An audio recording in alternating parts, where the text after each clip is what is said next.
everyone, it's Lorelei with a new tutorial series on how to make and use your own custom assets in RPG Maker. This is for artists and non-artists like me who want to make their own tile sets in RPG Maker and who aren't quite sure how to do that, the formatting for event animations, characters, or even just making auto tiles.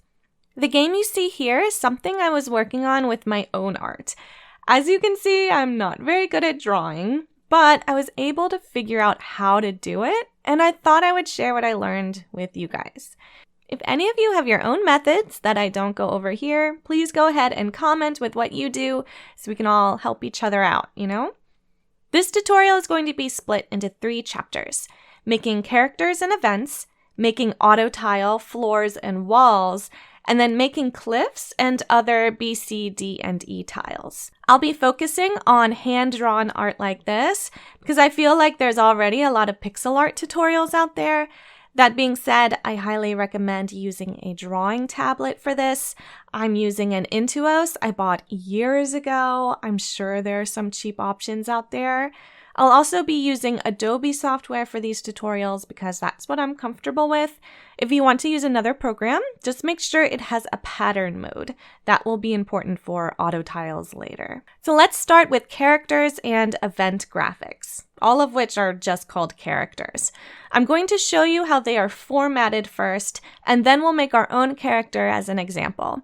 Feel free to skip ahead if you already understand how they're formatted. For a quick reference to use later on outside of this video, go to Help, Contents, type in Characters, and then find Asset Standards. How to set up the document is written right here. You don't even need me, but let's go over it anyway. There are 2 different ways to format your character art. First is to use a full sheet of 8 different characters, and second is a sheet of just 1 character. You can't make a sheet of 2 characters, 3 characters. It's either 8 or 1.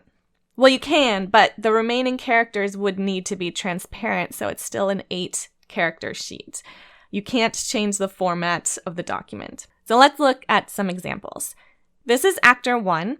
Here you can see how there are 8 different characters on this sheet.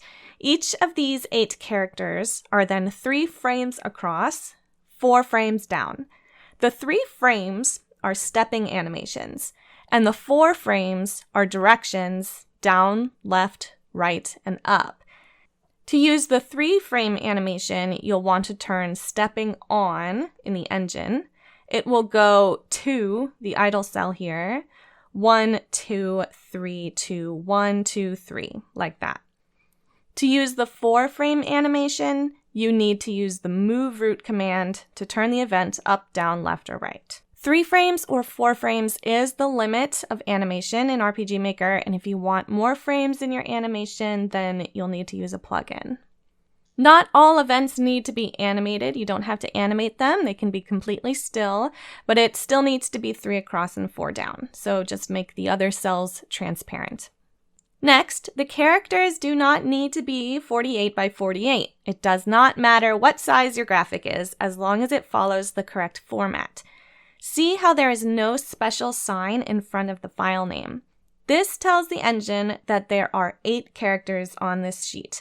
So what it does is divide the width by 12 and the height by 8 to figure out the size of an individual cell. For example, if this actor graphic was actually 1152 across, the graphic isn't 48 by 48. It doesn't matter. The game engine will divide 1152 by 12 and know that your graphic is 96 pixels in width.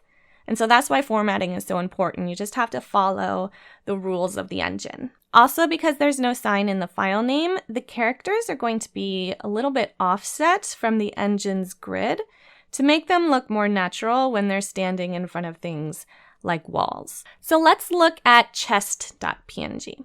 Same format as the actors, except there's an exclamation point in front of the file name. This means it's going to align to the grid. Another thing about chests is that they don't actually use a stepping animation. These chests are 4-frame animations. So when you make a quick event in RPG Maker, it adds a movement root to turn left and then turn right with a page for the fully open chest that is technically facing up. There's no need for all these duplicates here. You could just make 12, 24 different chest graphics entirely. But maybe someone can correct me in the comments why they bothered to duplicate all these chests. Now let's look at gate1.png. This is a single character sheet. Here we have two signs in front of the file name, an exclamation point and a $sign. The exclamation point means it's going to align with the grid. The $sign tells the engine that there is only one character on this image. So this time, instead of the engine dividing the width by 12 and the height by 8, it's going to divide the width by 3 and the height by 4 to get the correct size. You'll also notice that there are 3 gates on this sheet. Similar to the chests, these gates use 4 frames and not the 3-frame stepping animation. So you can actually fit 3 different gates on here instead of just 1. Also, like chests, if you make a quick event for doors, the engine will automatically set the move route to turn left, turn right, turn up. And just as a final example, here is other 2. This is a nice example of a combination of stepping animations, 4-frame animations, and being sized bigger than 48 by 48. Here they're all 48 by 96. It doesn't have a $sign, so the engine knows it's 12 by 8. These are all stepping animations, 3 frames across, but then these statues down here are 4-frame animations. So you control that by turning the object in the move route. Finally, I'll just quickly show you the things that I made. Here is my alchemy pillar. It's on its own sheet and uses 4-direction movement. Notice how I leave the sides blank because it will never use a stepping animation. I put the graphic in the middle, though it doesn't actually really matter. And it's still formatted 3 by 4. Here's a cauldron that only uses a stepping animation. Same with this lava lamp. Something important here is that because there are no directions, you need to put direction fixed to on. This means it won't try to turn left or right or wherever to face the character when the character interacts with it. Otherwise, if it turns, it'll turn to a transparent graphic because there's nothing there. And then here are my gatherables, like this fire bush. These guys use stepping animations, like this butterfly's wings moving. Again, not confined by the 48 by 48 tile size, though I did make sure they were at least centered with the grid so they would look nice in the game. And that's how you format your characters. So let's make our own character now. Just a reminder, I'm not an artist, so this is not a drawing tutorial. I'm just showing you how to format it all in RPG Maker.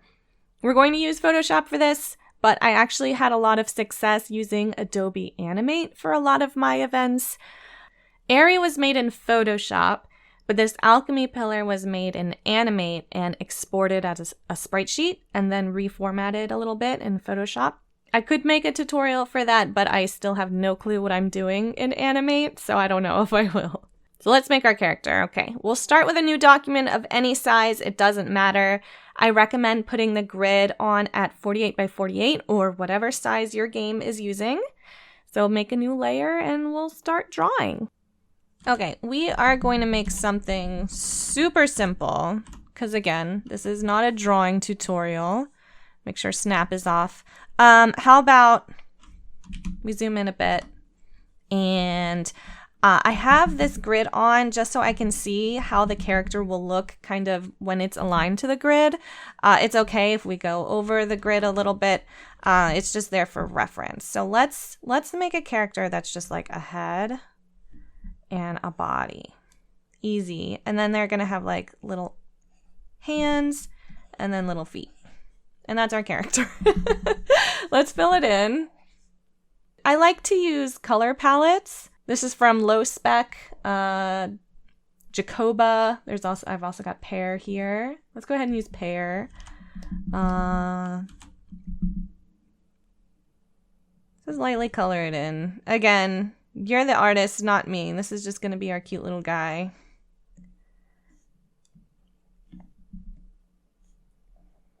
Okay, let's give him a happy smile. Aww. And maybe some hair. Let's do some purple hair.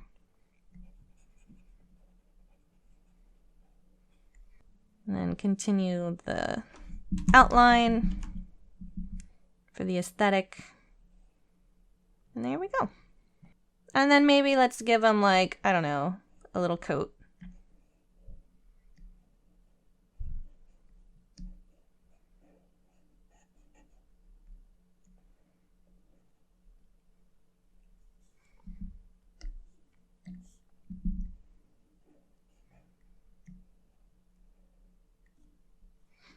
And some pants.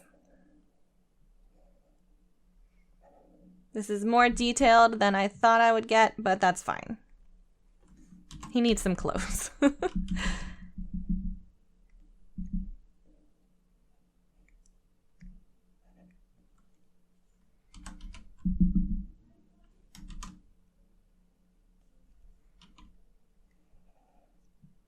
So there are lots of different ways to animate. I urge you to do your own research on how to animate. You can use the built-in animation window that, or what is it? The timeline window that Photoshop has. I was having issues with it, but maybe you can figure it out. Again, I used Adobe Animate for a lot of my events, and that turned out really well.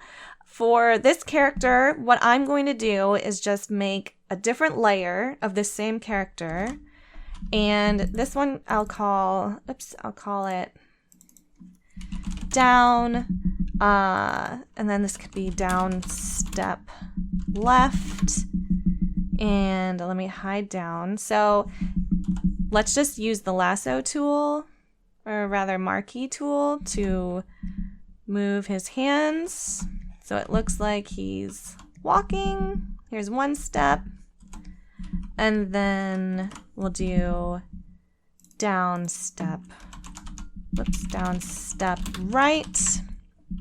And it's gonna be kind of like the same thing, except this time this hand is gonna go down and this hand is gonna go up.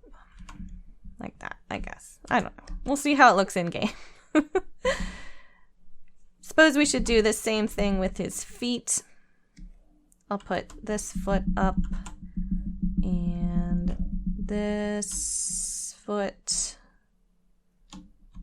down a little. Hello? There we go. That might be a bit far down. That's okay. And then do the same with this guy. So this goes up. Oops.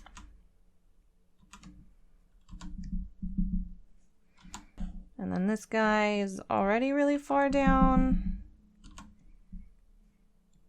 but that's okay. Okay, turn on all your layers so that we know the max width and the max height of this character. I'm gonna get rid of the background.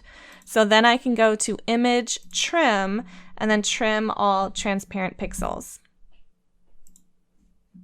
Then what I'm going to do is go to Image Canvas Size, and I'm going to multiply our width by 3. I'm going to multiply our height by 4, and then I'm going to press this up arrow to make sure that we're expanding the canvas to the left, right, and bottom. Okay. Still a little wonky. I hope you're staying with me. I'm going to show some guides so it's easier to see. So I'm going to say New Guide Layout. And then I'm going to say there's 3 columns and 4 rows. It's a little hard to see because the color is a bright blue. But now you can see how the sprite's going to be laid out. In fact, let's go ahead and hide the grid so it's easier to see. Next, what I'm going to do is actually add some more guides. And this time what I want to do is add a guide in the middle of each of these cells. So instead of 3 columns, I'm going to want 1, 2, 3, 4, 5, 6 columns, like that. And what that's going to do is help me align the left and the right steps to the cell so that when the guy is walking around, he's not going to be shifting this way and that. He's going to stay where he needs to be. So let's zoom in a bit and see where this guy is facing down. And this is actually pretty easy. You can see that the guide is right next to this right eye, his left eye. So let's move this guy, step right. It doesn't actually really matter, but I'll move him over this way. And I'm going to make sure that the eye is aligned same as this middle eye, so that when he's moving, his center is staying the same. It's just the rest of the animation is moving instead. So let's do the same with the left. If you hold down Shift, it'll only move in one direction, a lot easier to move. And put him right there. And voila, we got our little guy set up for a very simple downward walking animation. Now the trick is to do this 3 more times with the left, the right, and the up animation. So I'm going to do that very messily just to show you how. When I go down, I kind of want to do the same exact thing. I want to make sure that it is aligned just like this guy is. So there's a little bit of a pixel margin at the top there. So I'm going to move him down and make sure that this pretty much looks the same as up here. Move him up. This guy is going to be called, which way they go? Left? Yeah, they go left. So this guy is going to be called left. And let's just change it around.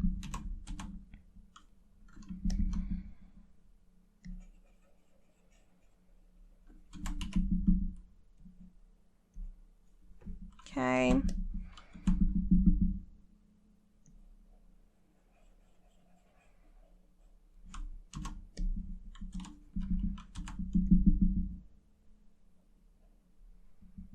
Does this make any sense? I'm not quite sure. Again, not an artist, but you know what? You can create some cute things. You can make a lot of character when you don't know what you're doing. Oopsie.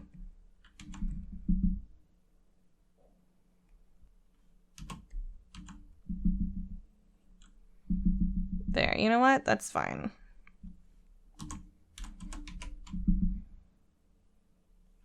And I'm going to move this arm over, I guess, to here. And this arm, should we just get rid of it? It's gone. Let's see how this looks. I'm almost embarrassed, but I already told you guys that I don't know what I'm doing, so. This is what you signed up for. All right, there. There's our guy. There's our profile guy. Turning left. Let's duplicate him, move him over. This one's a little bit more tricky to see how to line him up, but I see that there's a little pixel there by his foot, so we're going to match that. And let's move his hand. It would be a lot easier if his hand was on a separate layer, but it is not. So what we're gonna have to do is just be very careful and just delete anything that doesn't look good. Okay, and you know what might be cute is if I, oops, we gotta copy merge that. It brought this guy down here. In fact, I'll delete that part. So it's like that. I'll merge that down.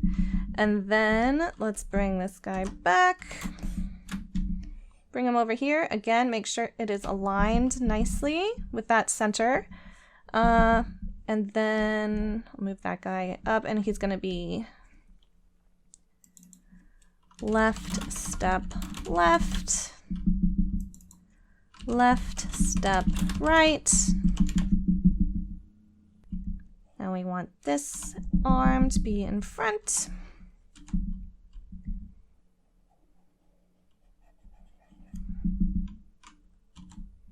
And let's grab this again, just like before. Copy merged, paste. You don't have to copy merge. You can select the layer and copy it. Let's move him down. In fact, that's not even gonna look good, is it? No, let's just delete that. Yeah, sure. You know what? This is fine. This is fine. All right, and then his legs, right? So here we'll have this leg go forward and this leg go back a little, and then here we'll do the opposite. So here, what I'm gonna do is, oh my goodness, this is getting messy. Copy this to a different layer so I can move it over like that. I urge you guys to look up actual animation tutorials. You'll learn a lot more. This is just how to put it in RPG Maker. Okay. I suppose his legs should be farther apart like they are here. Yeah, good enough. Merge that down, and then I'm going to duplicate all these lefts. I'm going to move them down so that they are again lined up to the top of the line here, so they're not jumping around. And then I'm going to transform and flip horizontal. This is a little tricky because you're going to want to realign everything again. And it's not going to be perfect. So here I can see that their line is right to the right of this hand. So I'm going to make sure this line is to the left of this hand. And hopefully that aligns nicely. We'll find out in game. And then I'll just call this right step left, right step right. And then for the up, we're going to duplicate the downs, bring it up, oops, bring him down to the bottom, make sure it's aligned nicely to that top guideline. I think that's right. Yep. And let's just fill her in, because this is the back.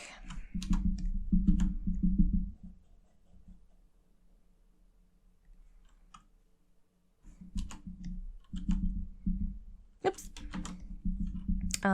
Who's this guy? That one.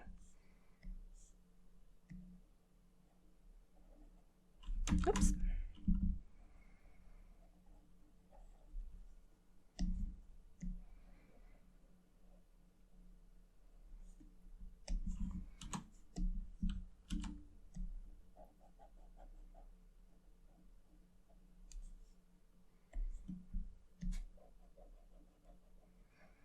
So the shirt is going to be flipping around a bit down here because it's not perfectly the same from each frame, but that's fine for this tutorial.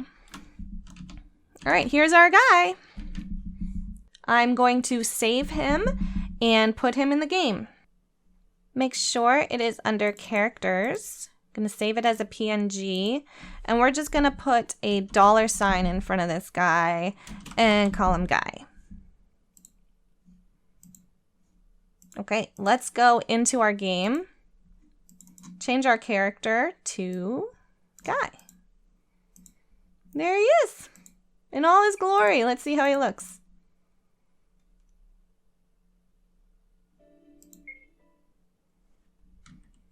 Oh my god, I love him. He's my favorite. Look at him go.